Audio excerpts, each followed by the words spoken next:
Cos'è per te la fotografia?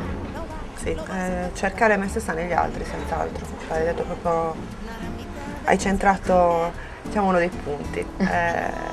Cercare di capire se stessi guardando l'altro. Tu cosa fotografi di solito?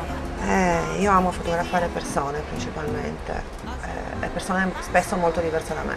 Mm. Sì, e poi mi piace tutto quello che...